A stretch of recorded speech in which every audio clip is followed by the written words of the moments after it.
Narito na ang malalaking balitang Central Luzon ngayong araw. Active COVID-19 cases sa Bataan, bumaba na sa 1,000. Pagluwag ng quarantine restrictions, hiling ng provincial government sa IATF. Presyo ng bulaklak sa ilang sementeryo sa siyudad San Fernando, halos dumoble na. 3 patay, 6 ang sugatan matapos mabangga ng truck ang 2 tricycle sa Mariveles, Bataan.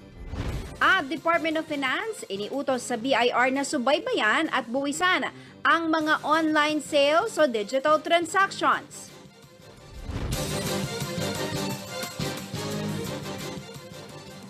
Magandang gabi ka rin ngayon. Ako po si Jennifer Salenga. Oras na para sa mga may init na balitang Central Luzon.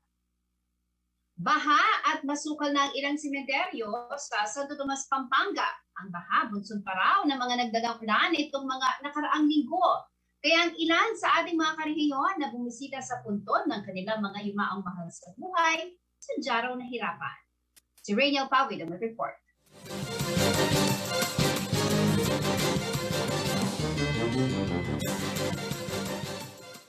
Mistulang nakikipagpatintero sa tambak ng talahib si Lerma Cunanan habang papunta sa puntod ng kanyang lola sa isang pribadong sementeryo sa Santo Tomas, Pampanga. Bukod sa mga talahib, problema rin niya ang baha.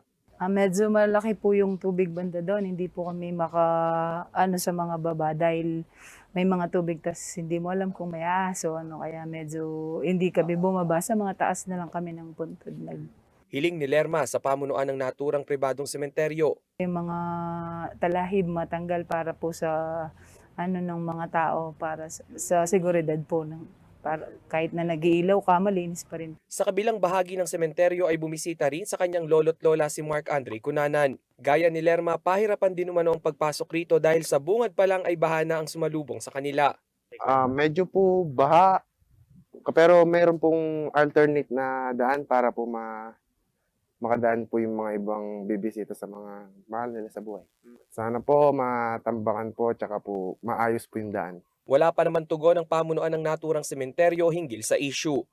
Samantala, ipinadala naman ng isang netizen ang video na ito sa Santo Tomas Cemetery kung saan lubog din sa tubig ang ilang bahagi.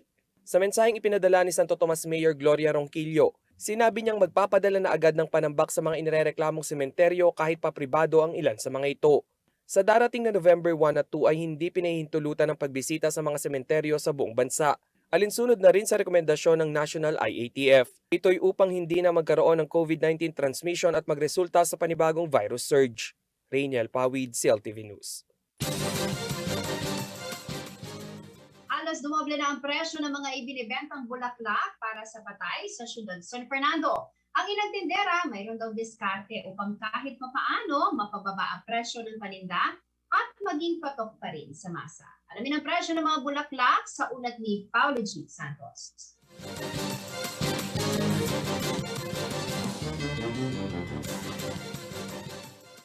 Tila expected na raw ng marami sa ating mga kababayan ang pagdoble ng presyo ng mga bulaklak para sa patay tuwing sasapit ang undas. Pero si Lola Florencia Bin, na retailer ng bulaklak sa Ciudad San Fernando, may depensa kung bakit hindi niya kayang ibigay ang dating presyuhan.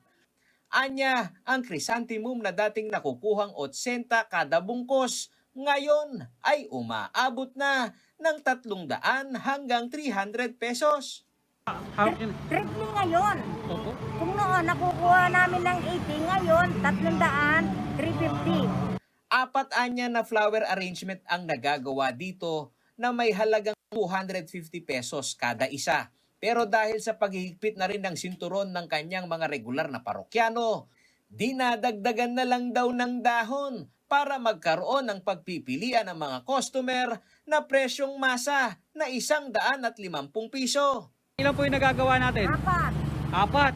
Dating 250. 250. Tapos natatawaran pa. Ngayon, hindi na namin nakikita ng 250. 150 lang. Inikot ng CLTV News ang ilang mga tindahan ng bulaklak at ito ang presyong aming nakuha. 130 hanggang 150 pesos ang Stargazer. 700 pesos naman per bundle ang Anthurium.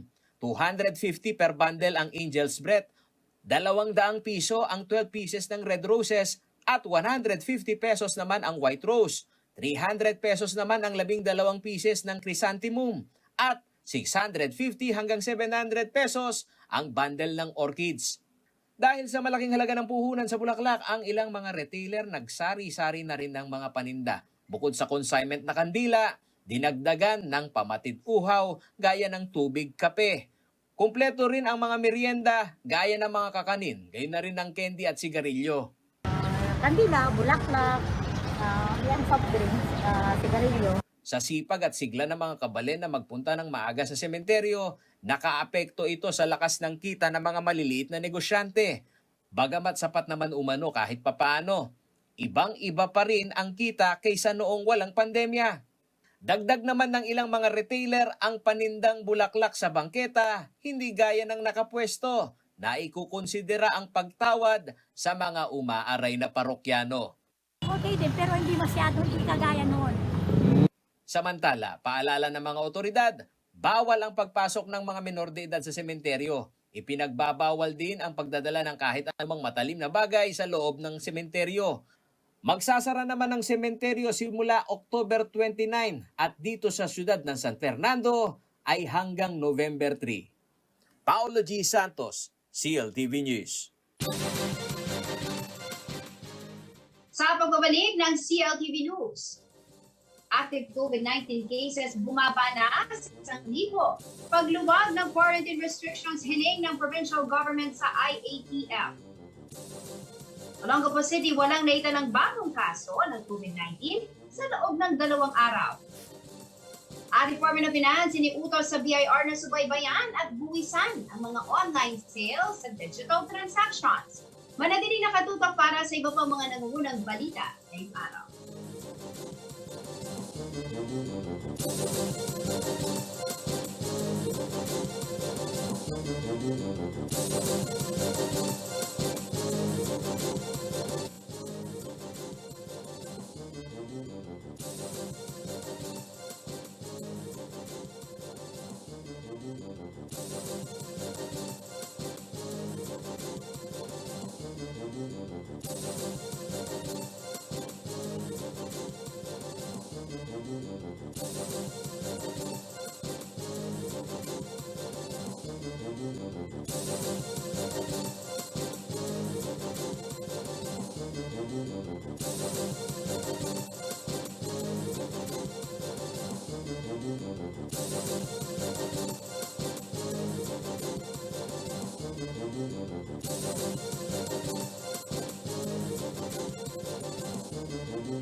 Nagbabalik ang CLTV News at sa iba pa mga nangungunang balita, patuloy po ang pagbaba ng kaso ng COVID-19 sa Bataan kung kaya't ang provincial government sumulat na sa regional IATF upang magkaroon ng pagluwag ng quarantine status sa probinsya.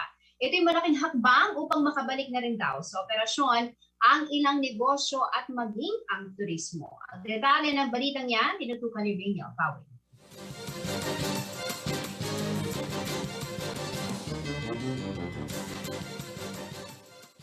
Sa Sa loob ng halos 2 buwan, unti-unti nang bumababa ang kaso ng COVID-19 sa lalawigan ng Bataan. September 2 nang pumalo sa 4,297 ang active COVID-19 cases sa probinsya. Kaakibat niya na yung samot-saring striktong quarantine protocol sa lugar. September 23 natapisan muli ang bilang sa higit 1,000 kaso at naging 3,199 ang aktibong kaso. October 4 nang muli itong bumaba sa 2,578 at nitong ang October 25 below 1,000 na ang mga numero na nasa 984. Sa kabila ng gumagandang COVID situation sa probinsya, nakapailalim pa rin ito sa Modified Enhanced Community Quarantine, ang second strictest quarantine status sa bansa. Kaya naman ang provincial government sumulat na sa regional IATF upang magkaroon ng bahagyang pagluwag sa quarantine protocols ng lalawigan. Tayo ay naghain na ng petisyon sa Regional Interagency Task Force upang magbigyang kaluwagan ang mga patakaran sa ilalim ng quarantine at magkaroon ng pagkakataon ang ating mga kababayang ituloy ang kanilang mga negosyong may kinalaman sa pagbibigay ng akomodasyon, turismo, leisure at personal services. Naniniwala raw ang provincial IATF na malaking bagay ang magandang rollout ng bakuna kontra COVID, kung kaya't nagkakaroon na rin ng downward trend sa mga Bataenyong tinatamaan ng virus. Sa kasalukuyan, halos 50% na ang fully vaccinated at mayroon na tayong 29 na vaccination sites sa buong Bataan. Bukod pa dito, ang ating Vax on Wheels ay naghahatid serbisyo sa mga manggagawa at sa ating mga kababayang walang kakayahang pumunta sa mga vaccination sites. Nasa 300,000 Bataenyo na ang nakatanggap ng full dose ng bakuna, habang karagdagang 200,000 Bataenyo pa ang kinakailangan mabakunahan upang makamit ang herd immunity. Sa October 25 data ng Department of Health, 57% o 301 sa 529 COVID beds ng Bataan ang okupado, habang 68% o 25 out of 37 ICU beds ang okupado na rin. Rainiel Pawid, CLTV News. Walang naidalang bagong kaso ng COVID-19 sa lungsod ng Olongapo sa nakalipas na 2 araw. Sa kabila nito, patuloy pa rin pinag-iingat ng city government ang mga residente sa lungsod na sumunod sa minimum health and safety protocols upang hindi na lumababa ang bilang ng mga nakakahawaan ng virus. Narito ang detalye ng balitang yan.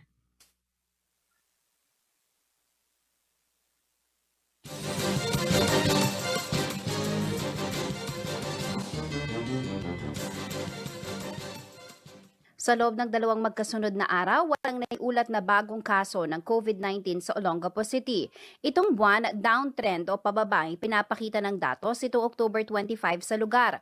Ayon sa local COVID-19 task force ng Olongapo City, ito na rin ang 3 beses sa buwan na ito na nakapagtala ng 0 cases sa syudad. Dagdag pa ng task force, 15 virus-infected na pasyente ang nakarecover mula sa nakahahawang sakit, kaya naman nasa 116 na ang kanilang active cases. Simula nitong October 17, nasa below 200 mark ang naitatalang active infection sa lugar. Nasa 4,994 na ang kabuang bilang ng mga nakarecover. 5,412 ang kabuang tinamaan ng virus. Ipinapakita rin ng datos ang 92% recovery rate sa mga tinamaan ng coronavirus. Nitong Lunes, October 25, 2 ang nasawi kaya nasa 302 na ang total COVID-19 death toll sa syudad, isang 52-year-old na lalaki at 73-year-old na babae.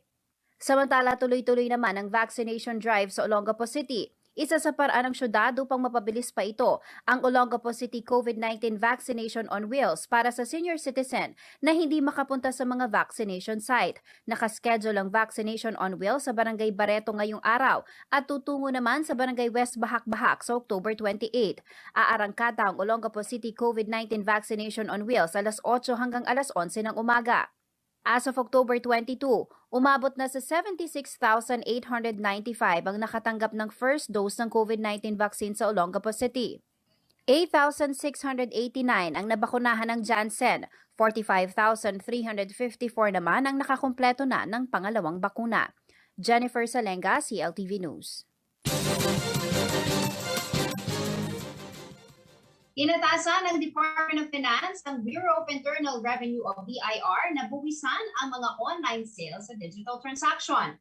Ang ilan po sa ating mga karehiyon hindi ikinatuwa ang nasabing plano dahil hindi naman doon tumataas ang kanilang sweldo. That's our report.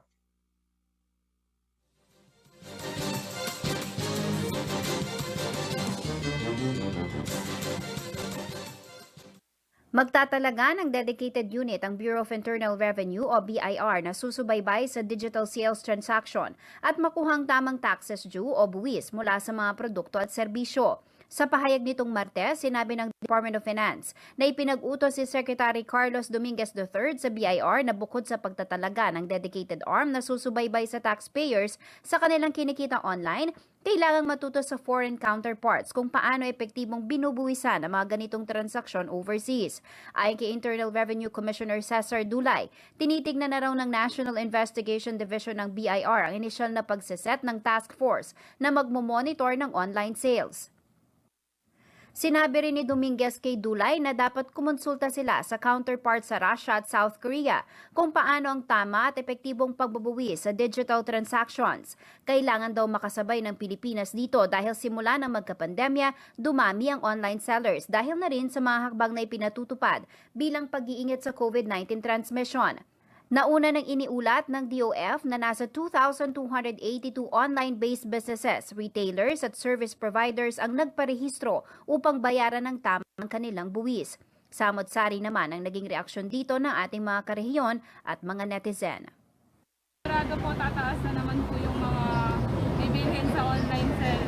Tapos po, hindi naman po tumataas yung sahod ng mga nagtatrabaho po dito. So yung kinakapitan na lang po nila pag online seller, tapos bibigyan pa po ng tax.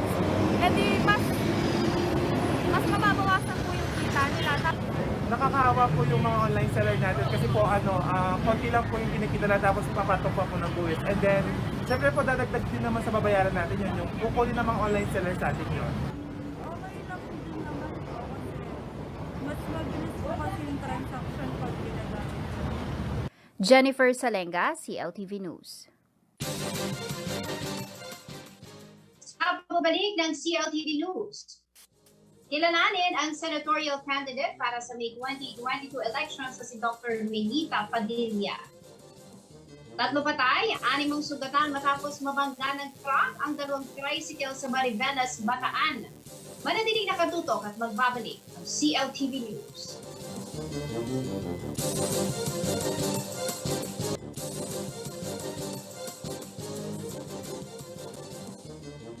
Nagbabalik po ang CLTV News at sa iba pa mga nangungunang balita, palpak na pandemic response ng gobyerno at korupsyon ng ilan. Ito raw ang nagtulak sa doktor na si Benita Padilla na tumakbong senador sa susunod na taon. Ayon kay Padilla, kung papalarin, bibigyang pansin niya ang health reforms, korupsyon at irregularidad sa PhilHealth.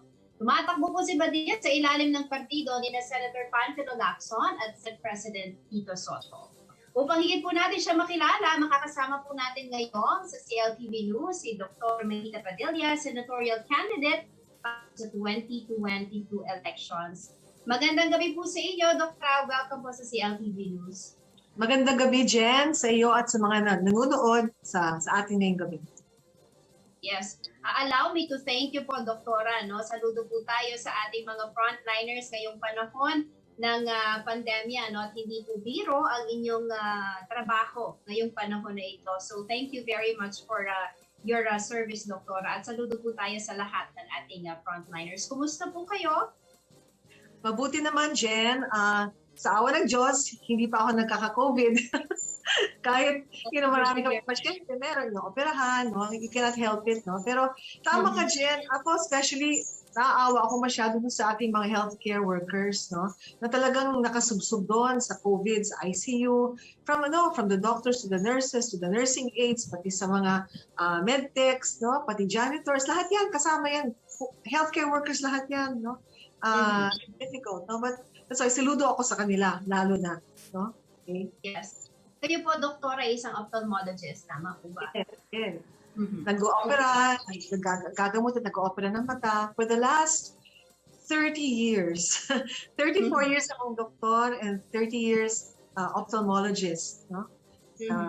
Tagal na rin ako nagda-practice, no? Ng medicine. At bago po ang pangalan ninyo, Doktora, no? Sa mga papasukin ang mundo po ng politika dito po sa atin sa bansa. Para po sa kaalaman ng ating mga televiewers,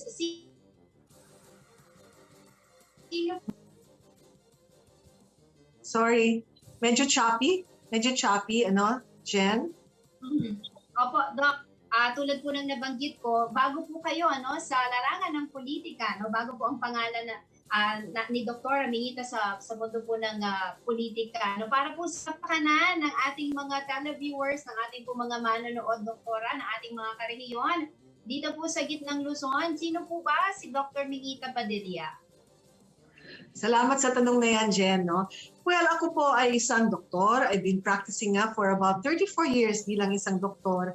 30 years ay isang ophthalmologist, nagagamot, nag-oopera ng mga sakit sa mata. Ako po ang nagtaguyod ng iBank Foundation ng Pilipinas. Ito po yung samahan na non-profit na nagbibigay pag-asa sa mga tao na nangangailangan ng corneal transplant, no, ng mga bulag sa buong bansa. Hindi lang sa Manila pero sa buong bansa. So for the last 27 years so ako ang naging parang shepherd or moving force sa foundation. But noon nagdesisyon ako na tumakbo ay tinurn over ko na ho yung leadership ng iBank after so many years. So medyo bittersweet din ng konti. Parang yung iBank. Nung tinaguyod namin ng iBank, lahat nagsasabing imposible. Imposible magkaroon ng iBank. So leap of faith na hanggang ngayon ay nandun pa rin ang iBank, tapos dumadami na yung aming mga parang branches around the country para makatulong ng mas malaki sa mga nangangailangan ng transplant. So that's what I have done. Plus, ako po ay nagtuturo sa PGH, ako ay nagpa-practice sa St. Luke's, ako ay head ng Association of iBanks in Asia. Marami akong mga sombrerong sinusuot. No? Pero, since 1995 ay tumutulong na ako sa gobyerno sa mga batas. First of all, yung Organization Act, no, and Corneal Transplantation Act. Tapos yung Universal Healthcare ako ay naging spokesperson ng Universal Healthcare Study Group ng UP, Manila. Noong huling 3 taon, bago ito napirmahan bilang batas noong 2019 ni President Duterte. So talagang pinaglaban namin itong Universal Healthcare. Tapos noong 2015, Marso hanggang June 30, 2016, tinanggap ko naman ho yung parang SOS, no, na maging parte ng PhilHealth kasi medyo magulo. Nag-take over si Secretary Garin na biglaan as Secretary of Health. She asked me to help her sa PhilHealth kasi alam niya na naintindihan ko rin yung PhilHealth. Natulungan, no, para nakatulong ako sa mga reforma sa PhilHealth. Pero marami pa dapat ayusin sa PhilHealth, no? Alam natin yan. Hindi pa tapos. So in other words, tapos nung pandemya, ako ay naging lead medical league ng Project ARC. Ito yung NGO or grupo ng mga negosyo, yung mga MSMEs, no?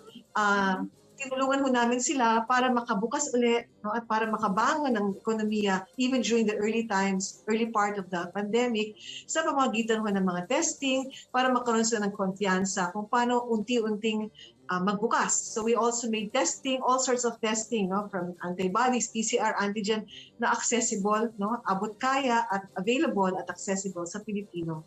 So, ilan lang ho yan sa mga ginagawa ho as private sector. Pero iba naman yun sa gagawin ko ngayon. Hopefully, kung bibigyan ako ng pagkakataon. Yun nga po, no, Doktora, base po sa mga sinabi ninyo, you've been actively helping, no, the government as a private citizen, ano. Pero ano po ba yung nag-udyok sa inyo na ito pong darating na eleksyon ay hahabol po kayo bilang senador at papasukin po ang mundo ng politika? Alam mo, Jen, hindi ito madaling desisyon sa akin, no? Sabi ko nga nung nag-file ako, may halong takot at lungkot. Kasi, syempre, takot, ibang-iba yung mundo ng politika kaysa medisina. Sa pagka-doktor, ang mundo namin mas malinaw. May pasyente sa akin, may pasyente hindi makakita, may pasyente bulag, bibigyan mo siya ng paningin. Happy ka na, no? Happy ka. So, it's very direct. Pero, it was ever since before, Jen, ang isang pa ako nasa politika, isang pa ako nasa labas, no? Always like that.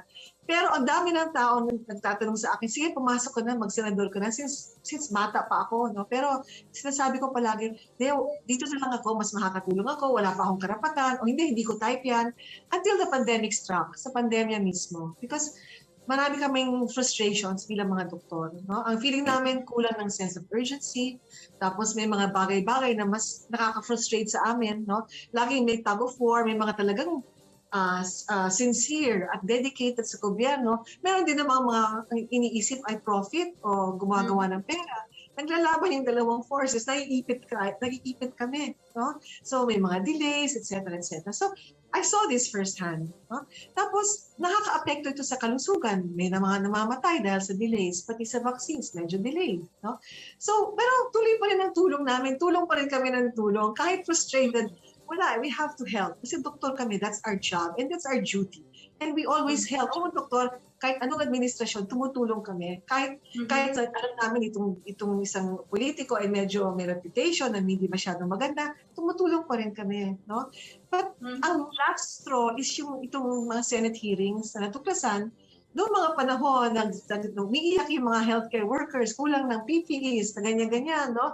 Maraming namamatay. Meron palang grupo na gumagawa ng katakot-takot na pera based on the evidence that we saw. So, parang patong-patong, no? Tapos wala pang benepisyo marami sa mga healthcare workers. So it became, so because of this, plus even before that, may tawag na, God calls you. I mean, if you believe if you're a Christian, somehow God calls you in your heart. And you hear it there. Kaya lang ayaw mong pakinggan. So, hihingi ka pa ng bagong mga senyales. So, padami ng padami, palakas ng tawag. Tapos, finally, yung mga healthcare workers mismo, yung mga kapwa ko, doktor, mga nurse, etc., kinausap ako. Yung sabi niya, kailangan natin ng doktor sa Senado. We need a doctor na alam kung paano mag-practice, alam kung ano nangyayari sa ospital, sa government, where I am also, at sa pribado, sa pinakamayaman, sa pinakamahirap, anong mga problema, anong batas ang natutupad, anong batas ang hindi, anong batas ang kailangan baguhin. If you're just up there and you're not a doctor dun sa front lines or sa trenches, ika nga, hindi mo talaga alam. So because of that call, I little by little, everything was happening, and I finally said yes. Yun. That was not easy. But now that I made the decision, mas magaan ang loob ko. Mas magaan. Kasi alam ko I'm doing the right thing. Making the right decision. Opo. Isa po siguro sa nais marinig ng ating mga karehiyon mula po sa ating senatorial candidate, yung mga plano po ninyo kung kayo po ay palarin, no? Na manalo ito pong 2022 elections. Doktora, ano po ang magiging prioridad po ninyo? Ano po ang plataforma ninyo? Okay, very good. Salamat din sa tanong na yan. Of course, first of all, health is ang una. Kalusugan, syempre. No? Patapos sa kalusugan, one is hindi pa tapos itong pandemya. At alam nyo, may nakikita na tayong liwanag kasi may bakuna na. No? And soon, we will have yung mga oral antiviral medicines, yung molnupiravir. I just got the document tonight na sinasabi yung Merck, yung mother company sa US, ay pinayagan ng lahat ng bansa sa buong mundo na mag-manufacture nitong tabletas na walang royalties for as long as there's a pandemic. So, bababa ang presyo. So, that's very good, no? Pero sa Pilipinas, kulang pa rin ang bakuna. Hopefully, darating yung karamihan. Marami pa rin sa mga probinsya ang wala. Okay, Metro Manila, NCR, fine. No? Pero probinsya, kailangan tingnan natin mabuti ang ating response sa pandemic. Hindi lang dahil sa present, pero sa future. Kasi sigurado, dahil sa takbo ng mundo, magkakaroon na naman ng pandemya. Kailangan handa tayo. Kailangan may mga matas tayo para sa ganun, hindi tayo mabulabog or caught flat-footed, ika nga, pag dumating ang pandemya. Lahat ng gamit, lahat ng mga policies, andun na. And we know what to do kasi pinag-aaralan namin yan eh. So what do we need to have in the Philippines para next time, if we have something like this, we will be able to respond better. Unlike now, sinabi mismo ni Secretary Carl Chua, it might take 10 years bago makarecover ang Pilipinas. No? Kailangan mapabilis ito. We can do that. We can do that. No? If we have some power, some say, may boses tayo sa polisiya. That's one. 2 and 3, universal healthcare. Di ba sabi niyo kanina na isa ako sa mga talagang sugod ng universal healthcare. Plus PhilHealth, no? Yung dalawang yan, magka-partner yan. Ang layunin ng universal healthcare is that walang Pilipino ang maghihirap dahil lamang sa sakit. Which is very good. Pero hindi mangyayari yan kung ang PhilHealth ay hindi mo ayusin. Kasi ang PhilHealth ang nagbabayad nito. At alam ko dahil sa aking experience there, not only 1.5 years, but even nung presidente ako ng Philippine Academy ng Ophthalmology, yung samahan ng mga doktor sa mata, nakikita na namin ang mga problema. In fact, marami na rin kami nagawa to lessen the fraud. Pero maraming problema pa rin. May sindikato pa rin sa loob, Jen. May sindikato. So we have to fix that. No? Kasi kung wala yan, kung natin ayusin yan, hindi natin makakamit yung universal healthcare na ang dream natin ay prevention, ang dream natin ay sa bawat barangay may sapat na gamot para kung mga basic medicines like antihypertensives, antidiabetics, antibiotics na libre. Pwede naman yun eh. Basta tama ang pamamalakad. Okay? Then those two, corruption. Siyempre darating yung corruption. Because kung may corruption, hindi mangyayari yun. Diba? Kung may corruption, you can never. Corruption is the main problem. What's causing so much hardship, no? Kahirapan sa atin. Most of it is corruption. So kailangan hindi natin, lahat ng administrasyon may corruption. Pero ang nakita natin lately, grabe. Grabe. Parang tinatawag namin hinos eh. Kasi it was during a time na naghihirap tayo.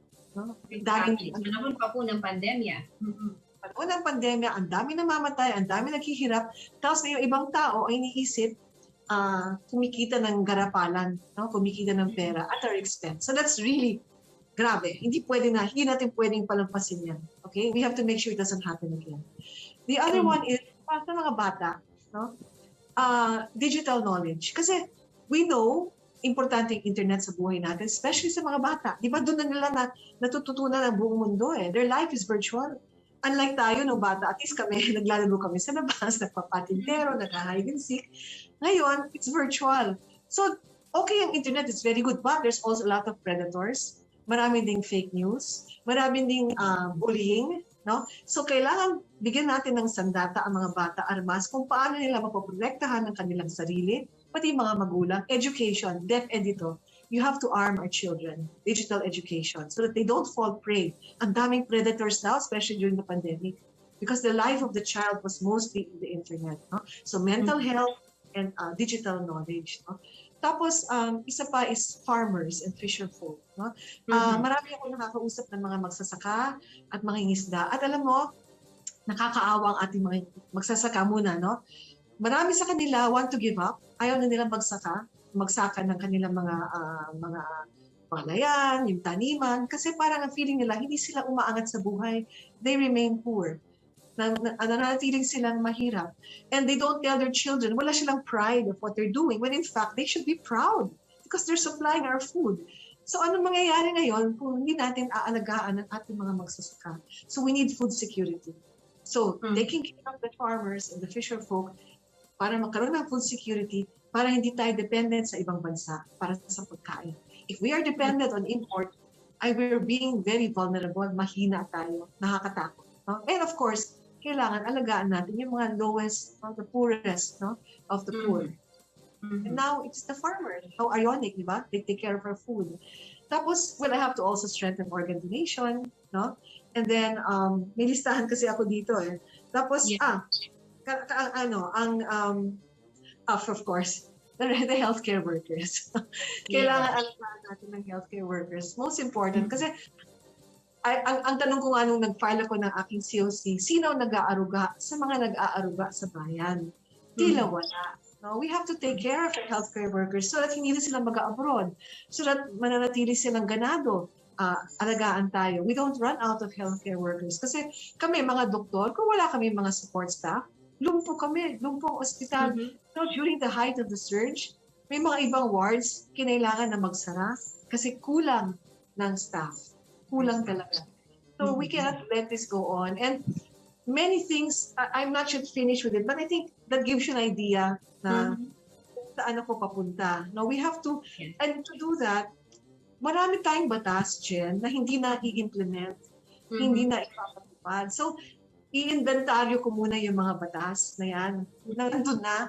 Tapos we will inspect ano bang napapatupad.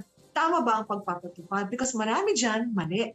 Kahit sa mga PWDs, nag-dialogue kami. Maraming may batas, pero hindi napapatupad. So, yes, all the laws, before we make new laws, we can just make sure it's implemented properly And if it's not, if the law is defective, we can amend. Okay? Without having to reinvent the wheel na kay tagal-tagal. Mas madali yon kaysa mag-reinvent ka ng gulong, andun na pala. So, Okay. that's the only thing. Marami, pero just Yes. Doktora, mukhang mahaba pa po no ang inyong listahan, but nabanggit nyo naman po clearly no some of your platforms. Maybe we will invite you again sa ating mga programa dito sa CLTV para mas makilala pa po na ating mga karehiyon ang ating senatorial candidate. Maraming salamat po, Doktora Mengita Padilla. Mag-iingat po kayo, ma'am. Salamat, and then message ko lang ho, pag-isipan natin mabuti, kailangan talaga natin ng doktora sa Senado para sa atin. Thank you so much for having me. Thank you very much, Doktora, at good luck po sa inyo sa May 2022 elections. Mga karehiyon, ating pong senatorial candidate para po sa May 2022 election, Doktora Mengita Padilla. Thank you, Doc. Thank you. At sa iba pong balita, nasawi ang 3 katao habang sugatan naman ang 6 pa matapos sumalpok isang tanker truck sa 2 tricycle sa bayan ng Mariveles, Bataan. Nakunan pa sa CCTV ang insidente na posibleng nag-ugat daw sa pagkawala ng preno ng truck na may dalang petrolyo. Ang detalye ng balitang yan sa report ni Rino Pao.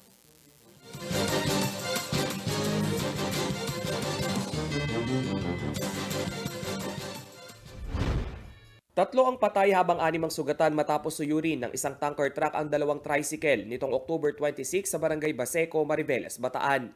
Makikita sa CCTV footage ng barangay na dire-diretsong pabulusok sa kalsada ang naturang truck.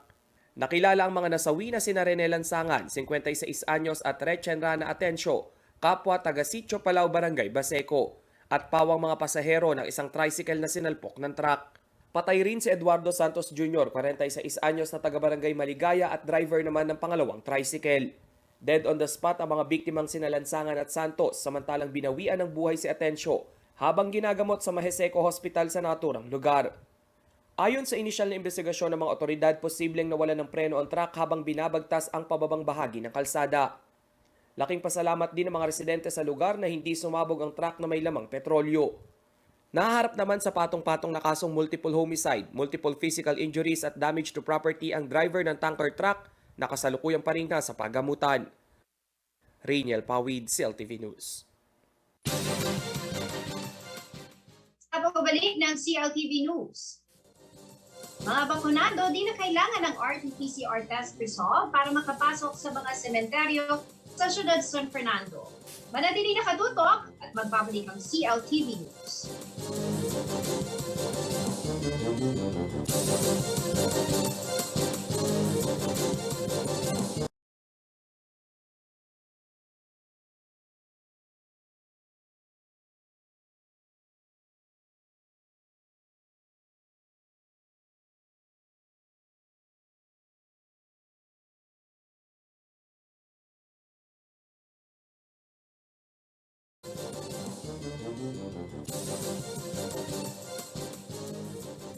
Nagbabalik ang CLTV News at sa iba pa mga nangungunang balita, may paglilinaw po ang City Public Order and Safety Office o si POSCO at ang local IATF ng Ciudad San Fernando sa mga Fernandino na magtutuko sa mga sementeryo.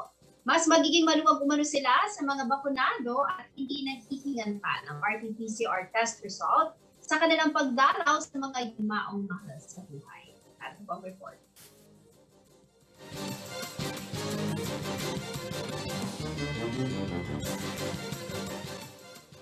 Si June Mercado na bakunado na sa COVID-19. Nag-iisa pa rin na naglilinis at nagtitirik ng kandila sa kanyang lola at tita dito sa Old Public Cemetery ng Ciudad San Fernando nang abutan ng news team. Ramdam pa rin anya niya ang pangungulila hindi lamang sa kanyang lola at tita na sumakabilang buhay, kundi sa mga kaanak na pigil pa rin na lumabas dahil sa pandemya. Malungkot, wala yung mga kamag-anak, ganyan. At sa kanyang pag-iisa sa paglilinis ng nicho, sa loob-loob niya, hindi raw siya nag-iisa sa pangarap na muling bumalik ang normal na buhay noong araw na wala pang pandemya, na masigla silang nakakabisita sa puntod ng mga yumao. Magkasama-sama na po. Sana po, mag-normal na po yung ano natin po ngayon. Ito na ang ikalawang taon na sasalubungin ng ating mga karehiyon ang undas na nasa ilalim pa rin ng mahigpit na quarantine restriction. Limitado sa 2 hanggang 3 miyembro ng pamilya ang pinahihintulutang makapasok sa sementeryo. Ayon sa PNP personnel na bantay sarado ang Old Public Cemetery, ang batang below 15 years old ay bawal pa rin sa loob. Kaya sa entrada ng public cemetery dito sila iniiwan ng mga magulang. Mga bata po na below 15 years old po di po namin pinapapasok at pinapahold na lang po namin dito. Nasa ganun, pag lumabas po yung mga bumibisita dito sa ating sementeryo, sabay na rin po nilang iuwi yung mga bata at saka yung mga kagamitan po nila. Paborable naman sa mga senior citizen na bakunado na ang undas season ngayon dahil maaari na silang pumasok, habang ang mga bumibisita na galing sa labas ng Pampanga na hindi bakunado ay kailangan pa rin magpresenta ng RT-PCR test. Pero kung ano naman po siguro, kung fully vaccinated naman po, maaari naman po dahil na-vaccine naman po sila. At the same time, kailangan po nila magsuot din ng face mask para po sa kanilang para na rin po sa pag-iwas sa COVID-19. 12 ang mga sementeryo sa siyudad ng San Fernando ayon kay Louis Clemente, ang hepe ng CPOSCO o City Public Order Safety Office. October 23 at 24 nitong weekend pa lamang umano ay higit 5,000 na ang crowd estimate sa malalaking sementeryo ng siyudad. Gabayaan nila ang umiiral na executive order ng probinsya na mas maluwag sa mga bakunado. Doon sa bagong executive order ni Governor Delta, for as long as within Pampanga po ay pwede na, hindi na i-require yung RT-PCR, pero kailangan ay merong mga vaccination card na may papakita. Kahit po yung mga non-kapampangan po, basta vaccinated po ay maaari na rin pong may allow na pumasok. Ayon kay Clemente, bahagi ng napagkasunduan ng lokal na pamahalaan at pamunuan ng mga sementeryo ang naitakdang oras na alas 6 ng umaga hanggang alas 6 ng gabi at wala na itong extension upang maiwasan umano ang tradisyonal na pagsasalo-salo ng mga kabalen na nagagawang kumain sa loob ng sementeryo. From 6 a.m. to 6 p.m. Ala na extension kanta. Matik ya kanita dapat sir alane, pero neng minsan din kaya katamong memorial administrator medyo magbigay lang bagya, pero mag-umpisa nung manyara kanita. Paolo G. Santos, CLTV News. Ito naman ay isang mabilis na sulyap sa ibang mga balitang dapat mong malaman sa iba't ibang bahagi ng Central Luzon. At hindi Angelica Cara.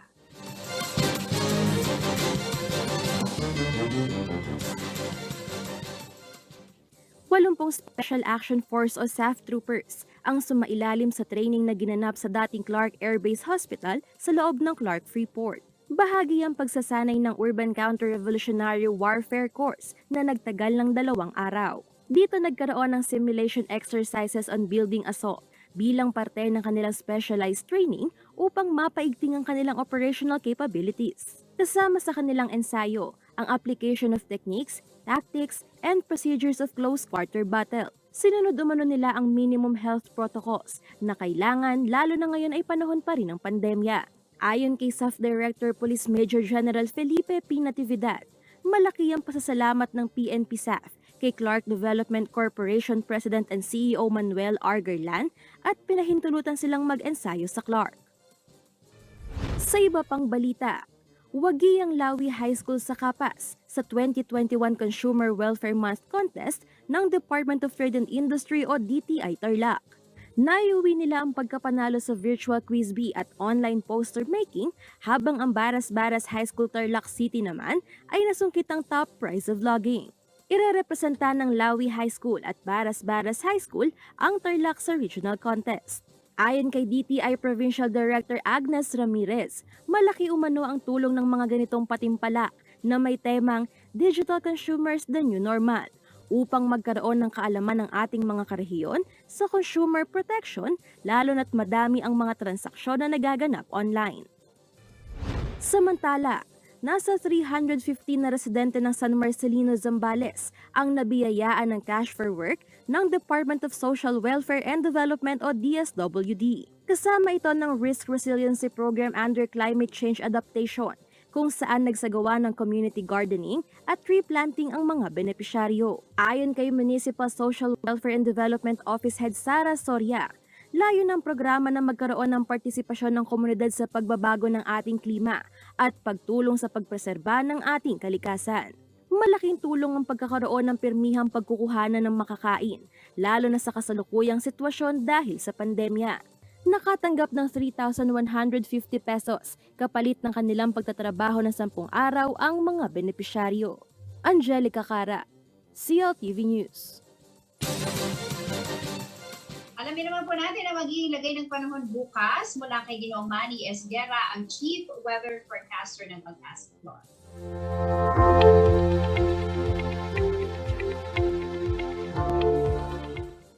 Narito po magiging taya ng panahon sa susunod na 24 oras. Nandito na po yung pinakahihintay natin na Simoy Pasko, ang Northeast Monsoon o hanging amihan. Ito po ngayon ay nakaka-apekto na dito sa may Northern Luzon, kasama na po ang Central Luzon. So ito po ay official na diniklara ng Pag-asa na nasa amihan season na po tayo simula po noong Lunes. So sa ngayon po ay ang Ilocos Region, ang Cordillera Administrative Region, Cagayan Valley at ang natitirang bahagi ng Central Luzon ay bahagi hanggang sa komisyon ay magiging maulap ang papawirin na may inaasahan lamang po tayo ng mga pulo-pulong mga pagulan. Ito po ay dulot na ng hanging amihan. Ang Aurora po at Quezon, dyan po maulap ang papawirin sa may bandang eastern section po. Dulot din po ito ng Northeast Monsoon, so nagkakaroon na po doon ng light rains. Samantala po ang Metro Manila at nalalabing bahagi na po ng bansa, bahagya din po hanggang sa komisyon ay magiging maulap. Localized thunderstorm naman po ang nagpapaula sa kanila na papulo-pulo lamang po ito. So sa ngayon po, damdamin po natin yung papalamig na panahon, especially sa bandang gabi o sa madaling araw at sa bandang tanghali naman po yung maalinsangan o mainit. Kaya nag-iingat pa rin po natin mga kababayan. Mauuso na naman po yung mga sakit na sipon, ubo, kaya pinag-iingat po ang lahat dahil pabago-bago po ang ating klima ng panahon. Magandang gabi po. Yan ang mga balitang nakalap ng CLTV News. Para po sa karagdagang detalye, maaari nyo i-follow ang aming social media pages, Facebook at CLTV36 Official at CLTV36 News, Twitter at CLTV36, ang aming pong Instagram at CLTV36 Official. Kung nais yung balikan ang mga programa ng CLTV, pwede nyo pong bisitahin ang aming YouTube channel at CLTV36 Official at ang aming website www.cltv36.tv. Mapapanood din mga programa ng CLTV nationwide via Signal Channel 115 at sa ating 39 cable partners. Kasama po ang buong pwersa ng CLTV News and Current Affairs. Ako po si Jennifer Salenga. Maraming salamat. Mga karehiyon, 59 days na lamang po at Pasko na.